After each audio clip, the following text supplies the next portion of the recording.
كيف تنظم أفكارك؟ ركز على الحاضر لبناء مستقبل في زمن السرعة والضغوط. عقلك ممكن يكون مليان أفكار كتير بين الماضي والمستقبل، بس عشان ترتب أفكارك فعلا وتحقق أهدافك لازم تركز على الحاضر. كتير مننا وقتنا بيروح إما نشوف الماضي وندور على أخطائنا، أو بنفكر عشان نتخيل كل السيناريوهات اللي ممكن تحصل في المستقبل، وده بيخلينا نوقف مكاننا.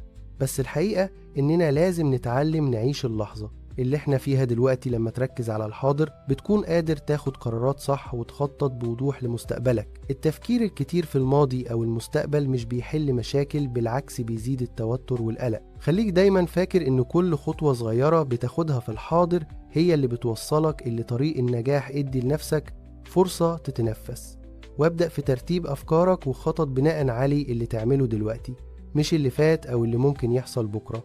أسامة كان قلقان من إنه مش هينجح في شغله الجديد، كان بيضيع وقته في التفكير والخوف. لما قرر يركز على تطوير مهاراته بدل ما يفكر كتير، قدر يحقق اللي نفسه فيه. كل واحد مننا عنده مهارة ويقدر يستغلها صح. السر هو إنك تكون حاضرا في اللحظة دي وتحدد خطوة صغيرة تعيشها وتنجزها دلوقتي. لما تركز على اللي بيتحقق قدامك تفتح لنفسك بيبان الفرص الجديدة وتبدأ تبني مستقبلك بثقة سليمة. خلي هدفك قدام عينيك، وخليك دايما فاكر إن المستقبل بيبدأ بحاجات صغيرة بنعملها كل يوم. مش لازم تخاف تبدأ بخطوة صغيرة، لأن المهم الاستمرار والمتابعة. كل يوم تقدر تضيف حاجة جديدة، بدأت تشتغل على نفسها، تطور مهاراتها وتتعلم حاجات جديدة تناسب طموحها. شوية بشوية قدرت تحدد هدف وتنجح فيه، وبدأت تلاقي فرص وشغل أحسن من اللي كانت فيه. لو حاسس إن أفكارك بتلف ومش عارف تركز، حاول تحدد هدف واضح قدامك وركز على اللي تقدر تعمله دلوقتي.